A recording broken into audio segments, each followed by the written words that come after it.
Bismillahirrahmanirrahim. Innal hamdalillah nahmaduhu wa nasta'inuhu wa nastaghfiruh wa na'udzu billahi min shururi anfusina wa min sayyiati a'malina. Man yahdihillahu fala mudilla lahu wa man yudlil fala hadiya lahu. Asyhadu an la ilaha illallah wahdahu la syarika lahu wa asyhadu anna Muhammadan 'abduhu wa rasuluh. Sallallahu alaihi wa ala alihi wa sahbihi wa sallama tasliman katsira amma ba'd. Qala Allah Ta'ala fil Qur'anil Karim, ya ayyuhalladzina amanu taqullaha wal tanzur nafsum ma qaddamat lighad wattaqullaha innallaha khabirum bima ta'malun.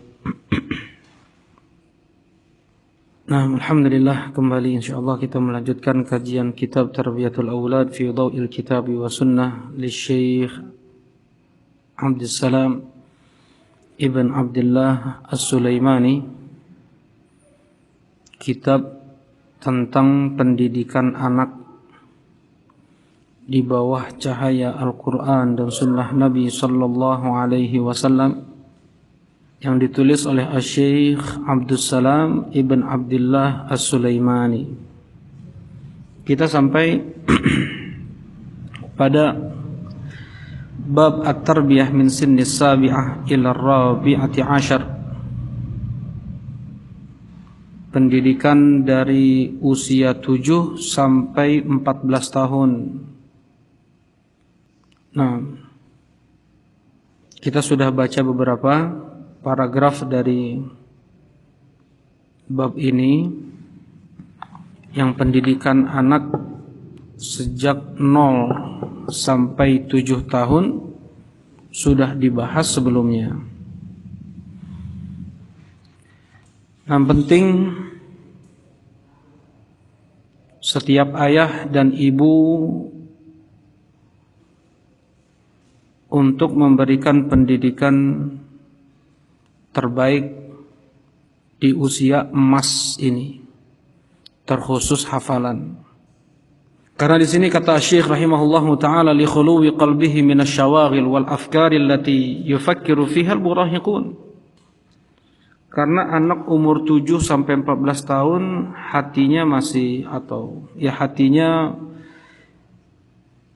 masih kosong dari pikiran-pikiran anak remaja. Ya. Beda memang ketika si anak sudah beranjak dewasa, sudah beranjak remaja, murahaqah. Banyak pikiran-pikiran yang menyibukkan dia dari thalabul ilm. Setan, abalis, tahu abalis? Jamak dari iblis. Syayatin, jamak dari syaitan. Paling memanfaatkan kesempatan di saat seseorang berusia remaja. Di saat itulah syubuhat wasyahawat dihembuskan oleh syaitan untuk merusak Banu Adam. Nah, sebelum berumur 14 tahun ke atas, ya, pada umur 7 sampai 14 tahun ini setiap ayah, setiap ibu hendaknya memperhatikan betul pendidikan anaknya, terkhusus hafalan-hafalan, baik itu Al-Quran atau zikir. Nah, yang Rasulullah Sallallahu Alaihi Wasallam telah lakukan ini kepada Abdullah ibn Abbas, kepada Al-Hasan ibn Ali bin Abi Thalib. Diajarkan oleh Rasulullah Sallallahu Alaihi Wasallam qaidah atau qawaid at-tauhid, kaidah-kaidah tauhid kepada Abdullah ibn Abbas. Bahkan diajarkan zikir kunut atau doa kunut di witir oleh Rasulullah sallallahu alaihi wasallam kepada Al Hasan ibn Ali bin Abi Thalib. Nah, dan yang hendak lebih diperhatikan oleh setiap orang tua di umur anak 7 sampai 14 tahun adalah as-shalah. Yang pertama adalah salat. Wa minal khutuwatil amaliyah allati yu'tana biha fi hadhihi al-marhalah ma hatha alaihi an-nabi sallallahu alaihi wasallam minal amri bis-shalah. Langkah konkret yang hendaknya diperhatikan oleh setiap orang tua di usia ini sesuai hendaknya dengan apa yang dianjurkan oleh Rasulullah sallallahu alaihi wasallam, yaitu perintah untuk sholat. Diperintah anak umur 7 tahun untuk sholat. 7 tahun itu hitungan hijri ya. Hitungan hijriyah. Ya, anak sebelum 7 tahun Masehi dia sudah berumur 7 tahun secara menurut hijriyah. Nah, umur Rasulullah sallallahu alaihi wasallam berapa? 63 tahun hijriyah menurut hijriyah Qamariyah.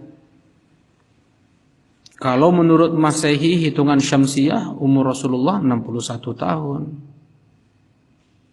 Ya. Jadi sebenarnya nggak perlu kita kait-kaitkan kalender-kalender terlebih yang datang dari kufar. Ya, dengan kejadian aneh-aneh. Ya, kejadian tanggal segini, jam segini, tanggalnya tanggal Masehi nih. Tanggalnya tanggal orang kafir. Kemudian dikaitkan dengan ayat Al-Quran. Ya, tanggalnya sudah pakai tanggal orang kafir. Ya, kemudian dikaitkan dengan Al-Quran. Di perkumpulan, ada perkumpulan kaum muslimin di tanggal sekian. Tanggalnya tanggal Masehi, tanggalnya tanggal Masehi, tahun lahir Masih Ibnu Maryam. Al-Masih Ibnu Maryam. Itu maksudnya. Ya, dan Islam sama sekali tidak pernah mengagungkan hari kematian atau hari kelahiran seseorang. Ketika diusulkan kepada Umar Ibn Khattab untuk tahun Hijriyah itu adalah tahun lahirnya Rasulullah sallallahu alaihi wasallam, yang semua sahabat tahu kapan atau tahun kapan lahir Rasulullah sallallahu alaihi wasallam. Itu tahu mereka para sahabat pada tahun gajah. Tahu betul. Tetapi jawaban Umar, Islam tidak pernah membesarkan hari lahir seseorang atau hari wafatnya seseorang. Nah, dan Rasulullah sallallahu alaihi wasallam beliau mengatakan, "Asy-syahru hakada wa hakada wa hakada, hakada wa hakada wa hakada." Bulan itu segini 30 hari atau segini 29 hari, itu kata Rasulullah sallallahu alaihi wasallam. Nah, jadi umur 7 tahun itu menurut apa tadi? Hitungan Hijriyah. Ya, bukan hitungan Masehi. Jadi kurang dari umur 7 tahun Masehi. Terkadang orang patokan umur itu betul-betul di Masehi ya. Nah,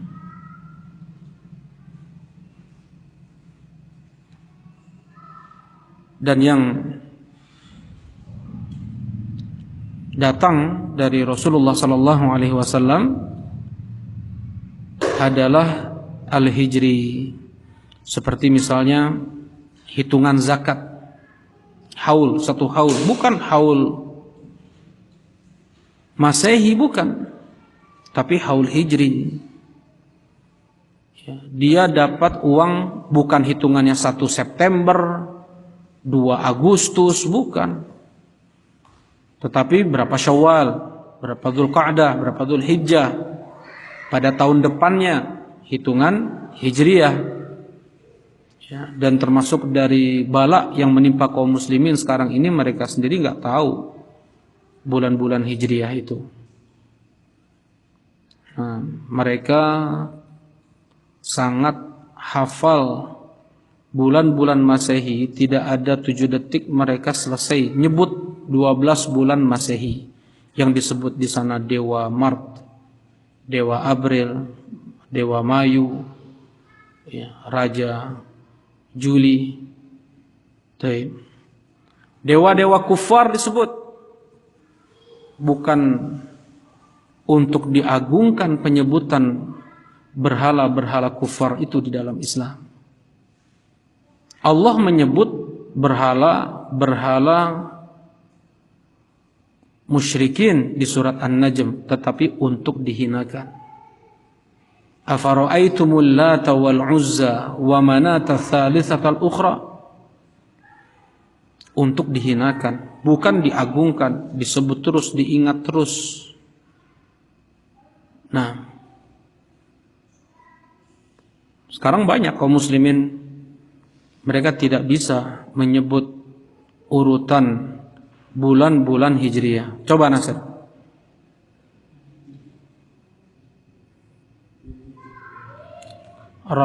Ramadan, terus Dzulqa'dah, Dzulhijjah. Syawalnya kelewat tadi sama Nasir. Muharram, Safar, Rabiul Awal, Rabiul Tsani, Jumadil Awal, Jumadil Tsani, Rajab, Sya'ban, Ramadan, Syawal, Dzulqa'dah dan Dzulhijjah. Nah, jadi untuk hitungan tahun dulu patokannya adalah Hijri, itu ingat-ingat ya. Nah, ketika anak sudah berumur 7 tahun baru mulai diperintah, disuruh untuk sholat. Sebelum itu hanya diajak, beda diajak sama disuruh. Kalau diajak ayo, ya. Kalau disuruh sedikit memaksa, disuruh, diperintah. Kata Rasulullah sallallahu alaihi wasallam, "Muru abna'akum bis-shalati wa hum abna'u sab'in wadribuhum 'alaiha wa hum abna'u 'ashrin." Perintahkan anak-anak kalian untuk salat di saat mereka berumur 7 tahun. Disuruh aja, jangan dipukul, jangan dicubit. Tidak boleh ada takdib dari sisi fisik. Ya, maksudnya tidak boleh memberi sanksi dengan fisik. Nyuruh sholat di antara umur 7 tahun sampai 10 tahun. Ya. Kenapa kok anak umur 7 tahun, kata Rasulullah sallallahu alaihi wasallam, di sini dimulai mereka diperintah untuk sholat? Karena kebanyakan anak umur 7 tahun itu sudah mumayyiz. Ya, sudah tidak main-main lagi sholatnya. Imam berdiri, mereka berdiri. Imam ruku, mereka pun ikut ruku. Ya, kalau imam berdiri, dia ruku, dia sujud. Nah, ini belum mumayyiz. Dia jangan satu shaf. Dia memutus shaf. Harus diletakkan di belakang atau di paling ujung shaf. Tidak boleh dia di tengah-tengah shaf. Karena dia memutus shaf. Ya, anak belum mumayyiz. Kalau anak sudah mumayyiz, bahkan boleh jadi imam sekalipun dia baru berumur 6 tahun. Seperti siapa? Umar ibn Salamah. Umar ibn Salamah, anak umur 6 tahun, riwayat 7 tahun, yang mengimami orang kampungnya. Ya, sampai ada teriakan ibu-ibu di akhir, "Ya qaum, belikan imam kalian baju." Baju anak kecil zaman dulu terkadang auratnya kelihatan dari mereka sujud ke berdiri. Jangankan anak kecil, orang dewasa saja, ya sahabat-sahabat Nabi yang laki-laki saja, mereka cuma punya satu baju, satu kain maksudnya. Ya, bukan baju seperti ini berbentuk, enggak, kain. Nah, diikat ke belakang, ya. Karena pundak harus tertutup ketika sholat. Nah, tentunya terangkat sedikit di pertengahan betis ujung kainnya. dari posisi duduk atau sujud ke berdiri, nah bisa terlihat aurat. Karena itu Rasulullah Sallallahu Alaihi Wasallam berkata kepada para ibu-ibu pada saat itu, ya ma'syaran nisa, la tarfa'na ru'usakunna qabla ayyakum ar-rijal. Wahai ibu-ibu, jangan kalian angkat kepala kalian dulu dari sujud sampai bapak-bapak di depan itu sudah sempurna berdirinya. Jelas ini? Ya. Karena apa? Karena sangat mungkin tersingkap aurat, terlihat aurat kayak gitu. Ya, kalau dia berdiri enggak, cuman ketika dia jatuh, kain itu kan lebih longgar depan. Ya. Nah, begitu juga lah si anak ini Umar bin Salamah. Umar bin Salamah, belikan untuk imam kalian itu baju, pakaian. Ya. Jadi untuk umur mumayyiz belum balik itu sudah sah dijadikan imam sholat 5 waktu. Subuh, zuhur, asar, maghrib, isya. Aqra'ukum bi kitabillah, mengamalkan hadis Nabi. Ya ummukum aqra'ukum bi kitabillah, yang menjadi imam kalian adalah yang paling pandai membaca Al-Quranul Karim. Wa in kanu fil qiraati sawa, andaikan dalam bacaan Quran sama. Fa'alamukum bisunnah, fa'alamuhum bisunnah, yang paling berilmu tentang sunnah Nabi. Wa in kanu fis sunnati sawa, andaikan dalam sunnah pun sama. Maka fa'aqdamuhum hijrah, mana yang lebih dulu hijrahnya. Wa in kanu fil hijrati sawa fa'akbaruhum sinnan, yang paling tua di antara mereka. Ya, baru yang paling tuanya. Kalau Al-Qur'annya sama, sunnahnya. Kalau sunnahnya sama, hijrahnya. Kalau hijrahnya sama, mana yang paling tua umurnya. Enggak mungkin kan yang kembar pun dua-dua merojol gitu dua. Memang gitu. Tentunya ada satu dulu beda sedetik, 2 detik. Nah. Ya, jadi yang diperhatikan adalah sholat si anak. Ya. Tapi di zaman kita ada bahkan terkadang ya, udah gede pun masih main-main sholatnya. Udah takbir masih susuntrungan, apalagi pas taraweh. Ya, ada yang susuntrungan ini udah SMP, SMA, bahkan sebagian udah bapak-bapak masih susuntrungan, ting mumayyiz, ya. Nah, tadi yang mumayyiz itu adalah yang mengikuti gerakan apa? Imam. Muru abna'akum bisalah wa hum abna'u sab'in. Nah, ini yang Anda lihat betul dari Asy-Syaikh Abdurrahman Ibn Umar Al-Adani rahimahullahu taala. Beliau ya mengajak anak beliau Abdullah pada saat itu, namanya Abdullah, ke masjid sesekali saja sebelum berumur 7 tahun. Nah, pas sudah berumur 7 tahun selalu ada di masjid, selalu berangkat dengan Asy-Syaikh Abdurrahman ke masjid. Ya, jadi sebelum umur itu hanya diajak saja. Jangan juga terus anak yang belum mumayyiz itu diajak ke masjid. Kenapa? Karena akan mengganggu jamaah. Betul, Rasulullah Sallallahu Alaihi Wasallam pernah dinaiki pundak beliau oleh Al-Hasan, oleh Al-Husain, ya radhiyallahu taala anhuma, dijadiin kuda-kudaan oleh mereka berdua. Tetapi apakah itu terus menerus? Kan enggak. Ya, jangan pakai dalil itu untuk membawa anak kecil yang belum mumayyiz terus menerus ke masjid, enggak pas. Boleh dibawa sesekali. Kalau dibawa terus-menerus apa yang terjadi? Kan membuat tidak khusyuk para jamaah.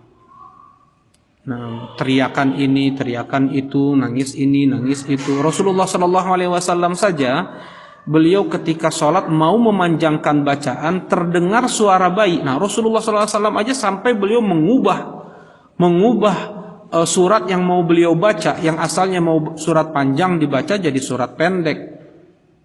Ya, beliau nggak ingin berat hati sang ibu mendengar tangisan bayinya.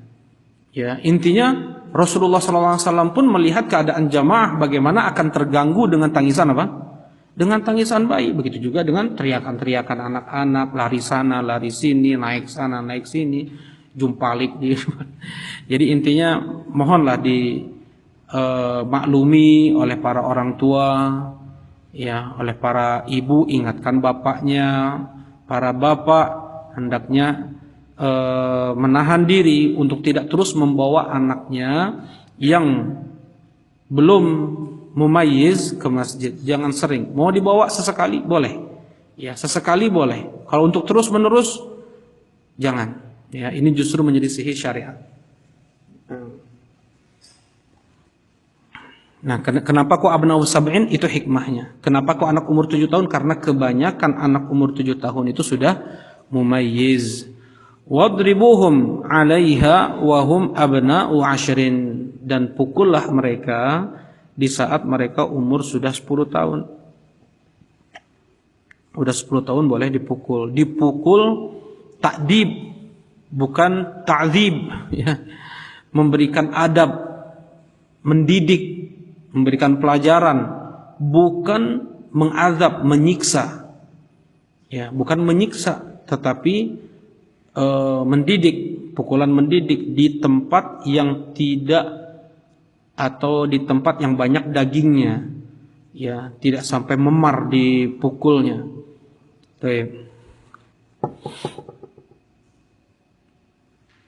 Nah, untuk sholat di dalam Islam ada syariat dipukul, ya. Dan para sahabat lain, mereka ketika melihat anaknya sholatnya agak main-main, meletakkan kedua tangan itu bukan di lutut ketika ruku, tetapi di antara dua lutut. Bukan di lutut, tetapi di antara dua lutut. Dulu sahabat kayak gitu. Kemudian dilarang oleh Rasulullah SAW. Nah, ada salah seorang sahabat melihat anaknya masih kayak gitu, meletakkan tangannya di antara dua lutut ketika sholat. Diingatkan, masih juga, langsung dipukul bahkan ketika sholat. Ditegur bahkan ketika sholat oleh sahabat. Dan mereka para tabi'in mengatakan, kanu yadribunana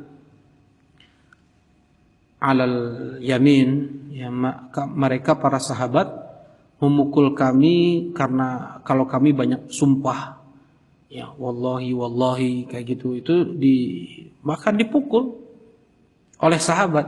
Nah, intinya memukul pun boleh, ya, di dalam mendidik anak, tetapi tadi, ya, memukul untuk mendidik, bukan untuk menyiksa. Kemudian memukul di tempat yang tidak membuat memar, di tempat yang banyak daging, ya, tidak tipis dengan tulang, tentunya itu akan membuat memar.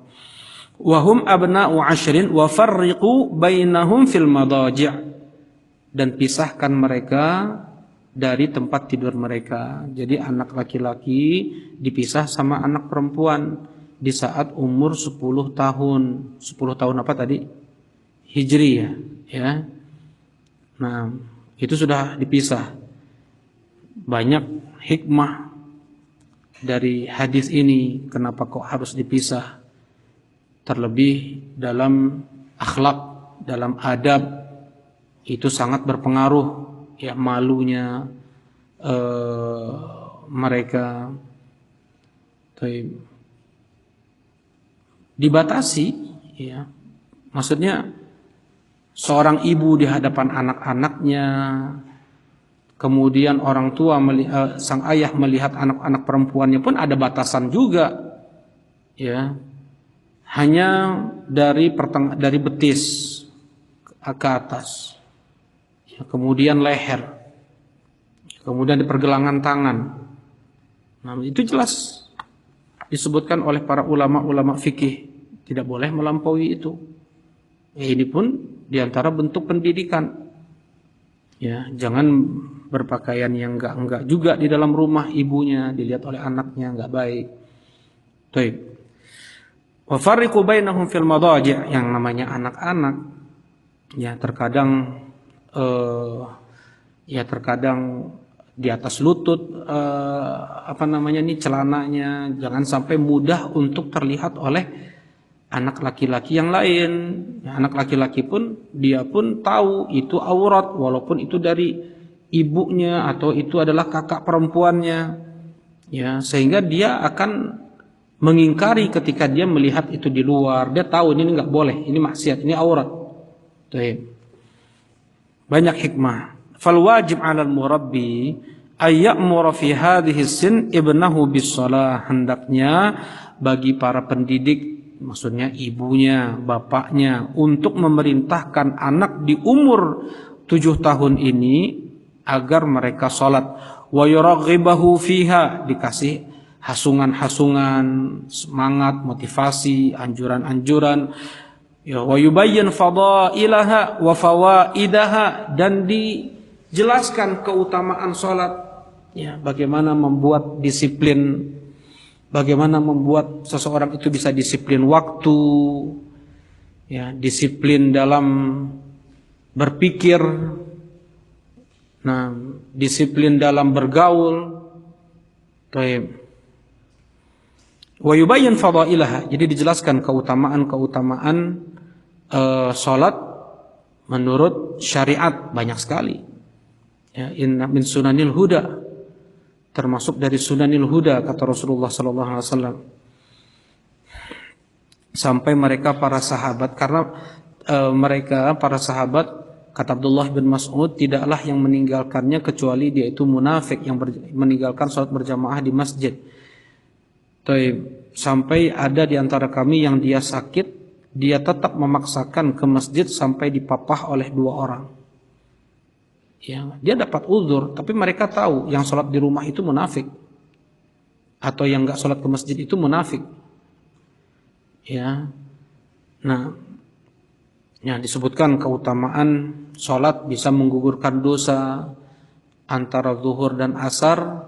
Dosa yang dilakukan antara zuhur dan asar bisa tergugurkan di sholat asar. Antara asar dengan, maksudnya ketika ada sholat maghrib, nah dosa yang dilakukan antara asar dengan maghrib tergugurkan di sholat maghrib. Ya, diingatkan terus sholat 5 waktu ini, dan diingatkan besarnya pahala sholat 5 waktu.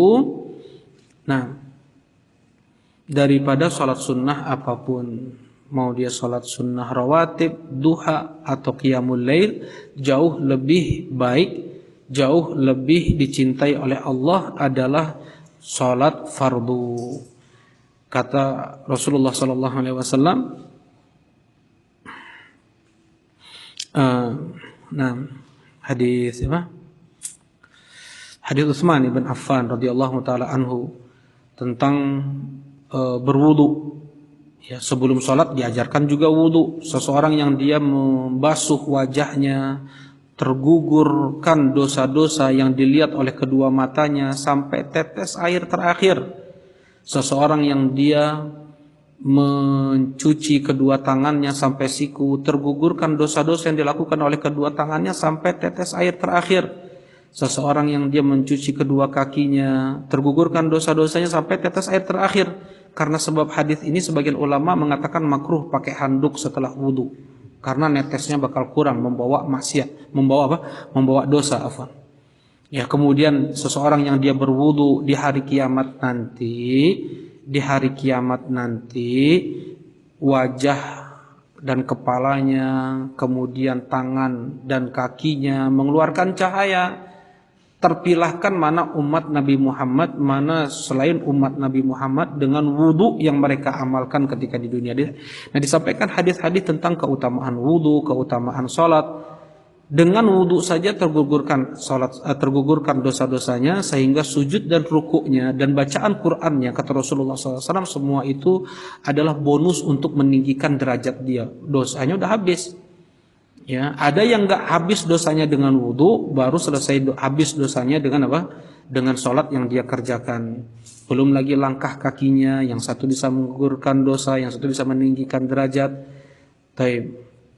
Banyak lagi keutamaan-keutamaan sholat. Ya, wa uqubah tarikiha, dan bagaimana dahsyat ancaman bagi yang meninggalkan sholat. Kalau kata Syekh Utsaimin apa?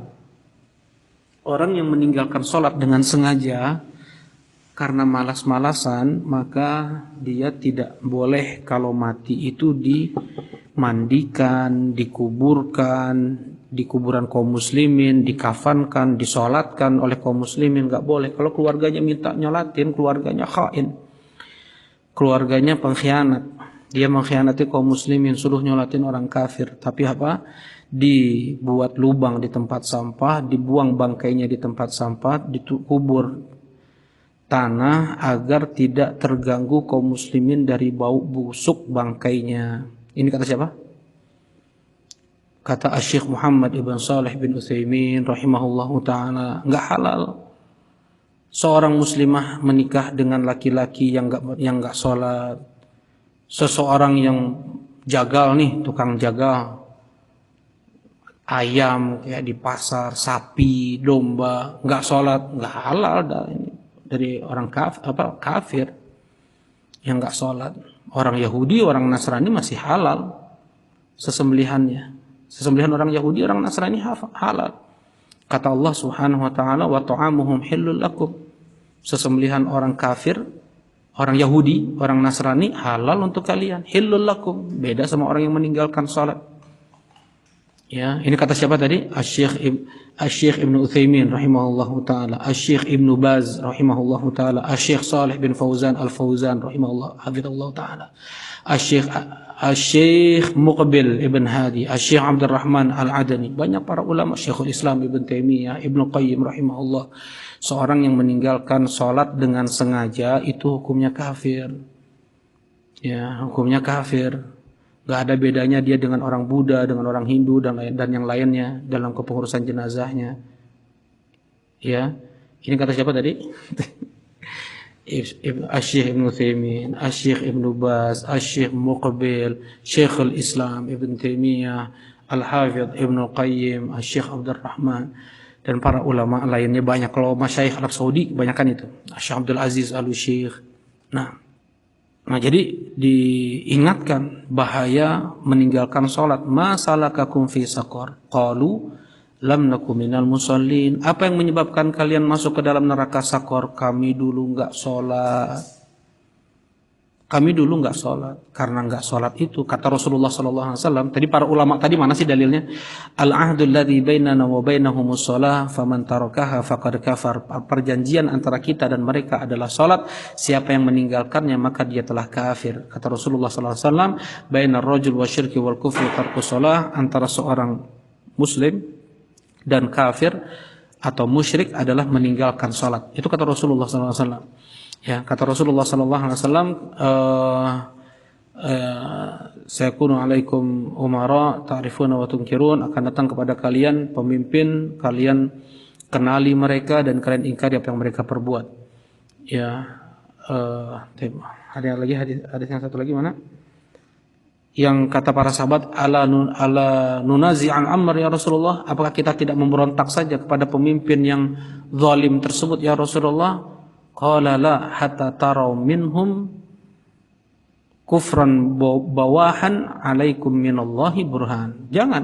Kalian jangan memberontak kepada pemerintah kalian selama kalian tidak melihat kekufuran yang sangat jelas yang kalian bisa berhujjah nanti di hadapan Allah Subhanahu wa taala. Apa dalam riwayat yang lain? La ma aqama fikumus shalah, la ma aqama fikumus shalah. Selama mereka masih salat, jangan. Berarti apa? Kekufuran yang sangat jelas adalah meninggalkan salat. Kekufuran yang sangat jelas adalah meninggalkan salat. Ini dalil-dalil yang disebutkan oleh para ulama.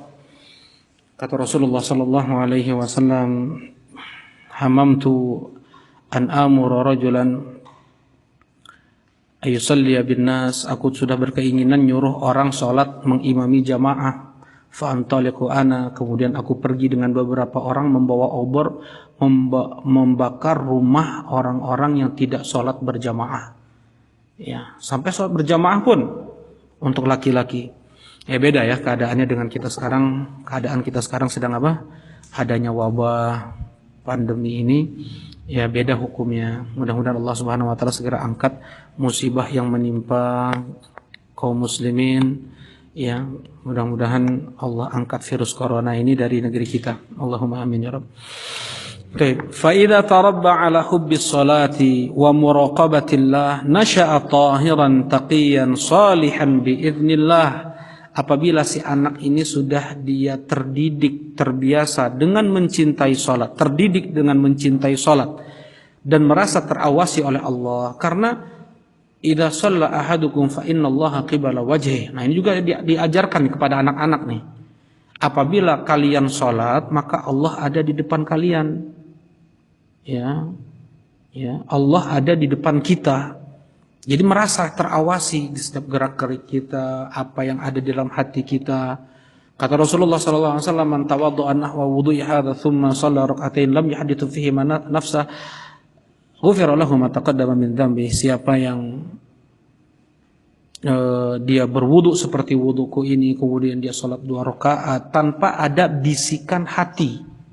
Ya, jadi bagaimana diajarkan fokus konsentrasi? Gimana mau fokus? Gimana mau konsentrasi kalau dia tidak tahu makna zikir yang dia baca? Bagaimana dia mau tadabbur, mau khusyuk, mau takut kepada Allah kalau dia tidak mengerti arti surat Al-Fatihah? Artinya dulu, jangan sampai makna dan tafsirnya dulu. Kalau sudah dia tahu artinya, masuk ke maknanya, masuk ke tafsirnya. Ya, masuk ke hukum-hukum yang terkandung di dalamnya. Itu lebih membuat dia bisa sibuk. Ya, membuat dia bisa sibuk dalam sholat. Inna fi sholati la syughla, kata Rasulullah SAW. Sesungguhnya dalam sholat ini ada kesibukan yang sangat. Gak sempat seseorang harusnya memikirkan motornya, pekerjaannya, keluarganya, warungnya. Gak sempat. Ya, karena kesibukan zikir surat yang dia baca. Allahu Akbar. Ya, ketika dijelaskan ketika takbiratul ihram, Allahu Akbar, Allah Maha besar. Allahu Akbar min kulli syai. Allah Maha besar dari segala sesuatu, lebih besar dari apapun kesedihan yang kita rasakan, kesenangan yang kita rasakan, nikmat apapun yang lebih besarnya. Itu kesedihan apapun yang kita, itu semua hilang dengan ada apa? Dengan Allahu Akbar. Ya. Zat yang kita takuti, zat yang kita cintai, zat yang kita bertawakal kepadanya. Ya, enggak ingat apa-apa lagi. Yang kita ingat hanyalah Allah. Dan zikir-zikir yang kita baca itu yang membuat seseorang akan mudah untuk khusyuk di dalam salatnya. Nah, akan muncul muraqabatullah, dan ini sebenarnya nasihat Syekh bin Baz. Terus coba dengarlah Syekh bin Baz nasihat-nasihatnya, mau nasihat yang panjang, mau nasihat yang singkat, mau itu nasihat di Arafah, beliau tidak akan lepas dari nasihat muraqabatullah. Coba muraqabatullah, merasa selalu terawasi. Alfamart itu bisa aman Alfamart bisa aman dari maling ya karena toko ini dilengkapi CCTV. Manusia cuma dibilangi dilengkapi CCTV aja nggak jadi maling tuh. Ya. Coba kalau setiap muslim dia merasa terlalu terawasi oleh Allah Subhanahu wa taala setiap ucapan dan tingkah lakunya. Nah, dia akan tumbuh tahiran, suci, bersih. Taqiyan, dia bertakwa, jalankan perintah Allah, jauhi larangan Allah. Salihan, dia akan menjadi saleh. Apa saleh itu sih? Apa definisi saleh? Man adda haqqallahi wa haqqa ibadih.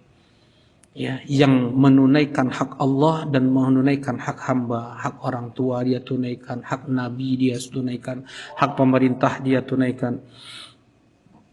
Nah, biiznillah. Li'anna salata tanha 'anil fahsya'i wal munkar, karena sebagaimana kata Allah, salat itu dapat mencegah seseorang dari perbuatan fahsya, perbuatan keji dan perbuatan mungkar.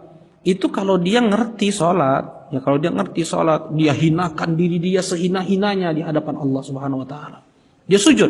Sujud itu bukan tanpa arti. Ketika dia sujud, dia letakkan dahi dia, kening dia di lantai, itu artinya menghinakan diri, merendahkan diri sehina-hinanya, serendah-rendahnya hanya untuk Allah Subhanahu wa taala. Ya. Enggak ada kibar lagi, enggak ada sombong lagi, enggak ada ujub lagi. Karena itulah aqrabu ma yakunul 'abdi li rabbih wa huwa sajid fa aktsiru fiha du'a. Sedekat-dekat seorang hamba dengan Rabbnya ketika dia itu sujud. Posisi paling hina seorang hamba, paling rendah seorang hamba dengan Rabbnya ketika sujud. faksiru fiha du'a, perbanyaklah doa. Fajtahidu fiha du'a, maka bersungguh-sungguhlah dalam berdoa. Itu kata Rasulullah SAW. Fa ihmaluha wat tasahul fiha doya ayyuma doya. Nah, seseorang yang meremehkan sholat, bermudah-mudahan ya tidak memberikan perhatian lebih dalam sholat, enggak serius. Doya ayyuma doya, sudah habis anak yang seperti ini, udah ya. Nanti rambut pada berdiri semua. Ada sekarang yang rambutnya kayak gimana, yang ke depan semuanya ya. Terus yang diidolakannya orang-orang fusak, pezina, peminum khamar, pemakan babi, yang kayak gitu diidolakan itu. Ya, yang meninggalkan sholat. Doya itu apa? Udah hilang lah, anak hilang udah. Ya. Baik. Wala tarbiyata wala salat wala salaha ba'da idha'atis shalah. Tidak ada harapan pendidikan, tidak ada harapan salah, kebaikan, kesolehan kalau dia menyia-nyiakan salat, kalau dia mengentengkan salat. Ya, karena itu pekerjaan muslim, pendidikannya muslim itu diukurnya dengan waktu salat, bukan salat ngikutin kerjaan dia, bukan sholat mengikuti rapat dia, pendidikan dia, enggak. Pendidikan nanti dulu, saya sholat dulu. Ya, kerjaan nanti dulu, saya sholat dulu. Rapat nanti dulu, saya sholat dulu. Kayak gitu, jangan meeting. Kebiasaan kalau kayak gitu meremehkan sholat biasanya. Qala ta'ala wa'mur ahlaka bis salati wastabir 'alaiha. Kata Allah Subhanahu wa taala di surat Thaha ayat 132, perintahkanlah keluargamu untuk sholat dan bersabarlah dalam hal itu. Coba, nggak ringan. Wastabir, bukan wasbir ya. Wasbir sod ya, ada tambahan hamzah dan ta, asalnya wastabir, asalnya kayak gitu. Cuman orang Arab berat, sod dengan ta bergabung jadinya jadi to, ta jadi to, karena sebelumnya sod, sebenarnya ta asal harusnya. Jadi wastabir alaihi, apa artinya? Lebih sabar lagi engkau ketika mengajak keluargamu untuk sholat. Ya, kadang ada yang rajin nggak disuruh. Udah sholat ada aja, tapi satu dua yang harus dielus-elus dulu, kadang harus digebrak-gebrak dulu ya. Dan harus terus sabar. Nggak boleh biarin aja lah, enggak, harus sabar. Nah, alhamdulillah, insyaallah pertemuan yang berikutnya tentang mengajarkan anak Al-Quran. Kita cukupkan. Subhanakallahumma rabbana wa bihamdika asyhadu an la ilaha illa anta astaghfiruka wa atubu ilaik. Assalamualaikum warahmatullahi wabarakatuh.